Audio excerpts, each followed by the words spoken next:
एक बार मराठा सेनाएं टीपू सुल्तान पर आक्रमण करने श्रीरंगपट्टनम गई। मराठा सेनाएं कौन से धर्म की?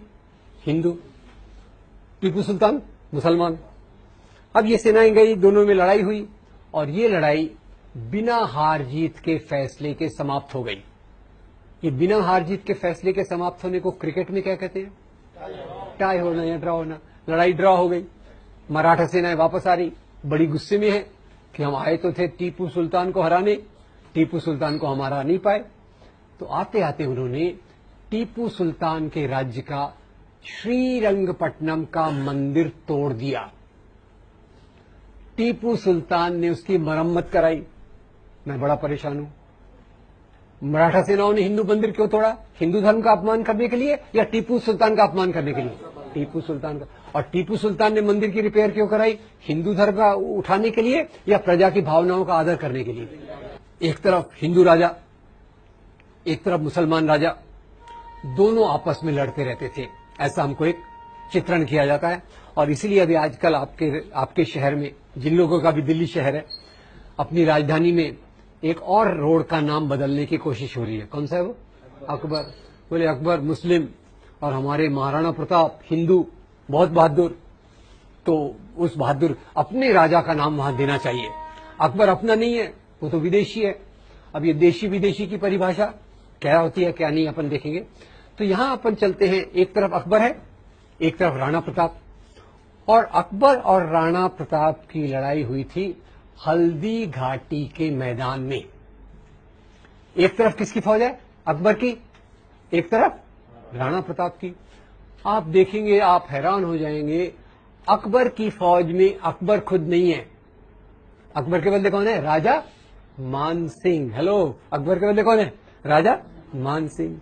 और राजा मान सिंह के असिस्टेंट जनरल जो हैं, वो बड़े प्यारे व्यक्ति हैं कि उनके नाम पे बहुत अच्छी 2 हिंदी फिल्में बनी हुई हैं, शहजादा सलीम, मुगले आजम और अनारकली। राजा मान सिंह कौन थे अकबर के? प्रधान सेनापति। सेनापति नहीं, हेलो, सेनापति नहीं, प्रधान सेनापति। और शहजादा सलीम उनके असिस्टेंट। ये अकबर की फौज हो गई। और राणा प्रताप की फौज में उनके जो सबसे बड़े विश्वस्त थे, उनका नाम था हकीम खान सूर। दोनों तरफ हिंदू, दोनों तरफ हिंदू, दोनों तरफ मुसलमान। तो ये हिंदू मुसलमान की लड़ाई है या 2 राजाओं की लड़ाई है? ये लड़ाई धर्म के लिए है कि सत्ता के लिए? तो जरा अपने प्रधानमंत्री जी को बता दीजिएगा। वो ऐसी उल्टी सीधी क्या फिलॉसफी चल रही, इतनी सरल चीजें हैं और ये लोग समझने से इनकार कर रहे हैं। और यही प्रधानमंत्री जी का नाम आया तो थोड़ा और बता दूं, बुरा मत मानिएगा, उनको बताना मत मेरे बारे में। खैर, अपने प्रधानमंत्री जी आए बंबई, हमारे चुनाव के लिए वोट लेने थे। तो आपको पता है हमारे महाराष्ट्र बंबई में एक राजा बहुत पॉपुलर है। हमारे एयरपोर्ट का नाम, रेलवे स्टेशन का नाम, हमारे बड़े पार्क का नाम शिवाजी। यहां तक कि हमारा वड़ा पाव जो है ना, उसको भी हमने नाम शिव वड़ा पाव कर दिया, तब से वो ज्यादा स्वादिष्ट हो गया। आगे आपको खिलाऊंगा कभी। क्या ये? खैर, उनको वोट लेने थे तो बोले शिवाजी महाराज इतने महान थे कि उन्होंने औरंगजेब का खजाना लूटने के लिए सूरत पर आक्रमण किया। मैं हैरान हो गया। मैं फिर से हिस्ट्री बुक मैंने देखा, औरंगजेब का खजाना दिल्ली में था कि सूरत में था? दिल्ली में था।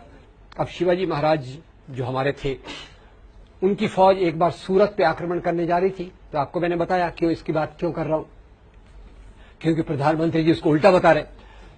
तो जब ये फौज सूरत पे आक्रमण करने जा रही थी तो शिवाजी महाराज ने अपनी फौज को 3 इंस्ट्रक्शंस, निर्देश दिए। ये इंस्ट्रक्शंस क्या थे? पहला इंस्ट्रक्शन था, देखो भाई, आप जा रहे हो, रास्ते में हजरत बाबा की दरगाह है। हजरत बाबा की दरगाह को कोई नुकसान नहीं पहुंचना चाहिए। उसके उलट मेरी ओर से हजरत बाबा को ये भेंट, गिफ्ट दे देना। नंबर 2, इसी सूरत में फादर एम्ब्रोस पिंटो का एक आश्रम है। फादर एम्ब्रोस पिंटो के आश्रम को कोई नुकसान नहीं होना चाहिए।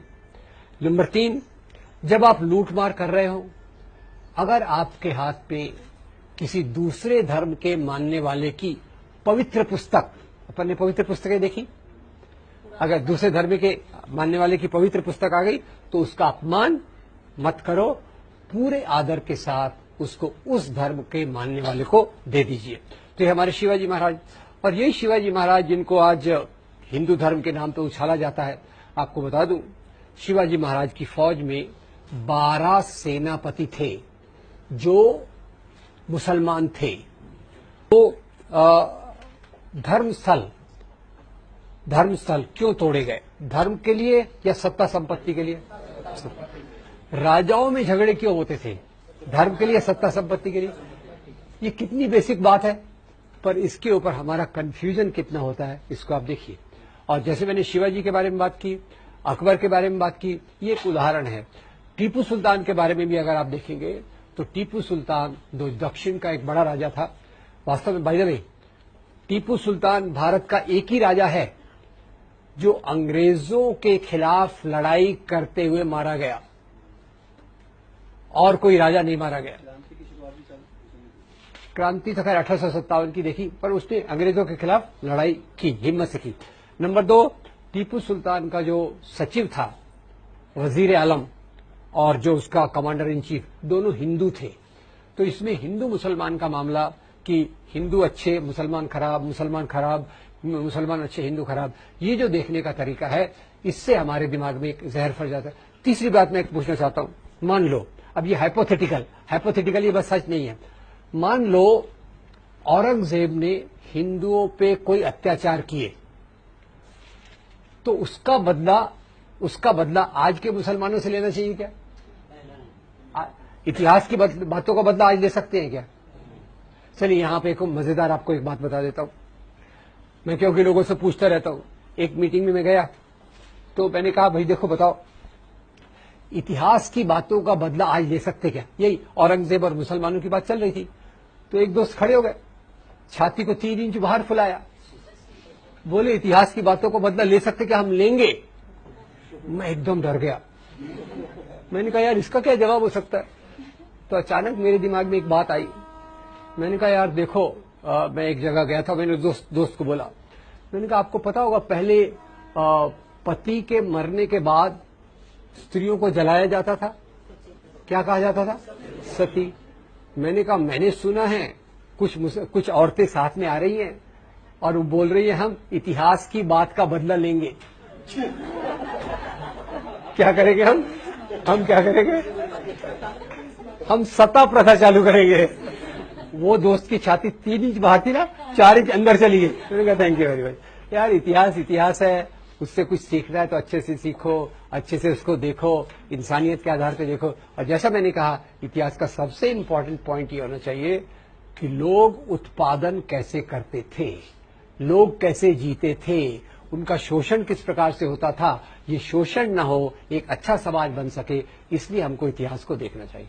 तो मध्ययुगीन काल को एक अंधकार का युग करके अंग्रेजों ने भी प्रस्तुत किया, हिंदू राष्ट्रवादी भी वैसा कर रहे हैं। So this period was also a period of interaction of Hindus and Muslims, Hinduism and Islam and different type of cultures flourished in this period. So this medieval period, the first point we must know that this was not a period of nation state. और nationalism चालू कब होता है? Nationalism Bharat में चालू होता है अंग्रेजों के आने के बाद। अंग्रेजों के आने के बाद पहले क्या था? नेशन स्टेट था या राजाशाही थी?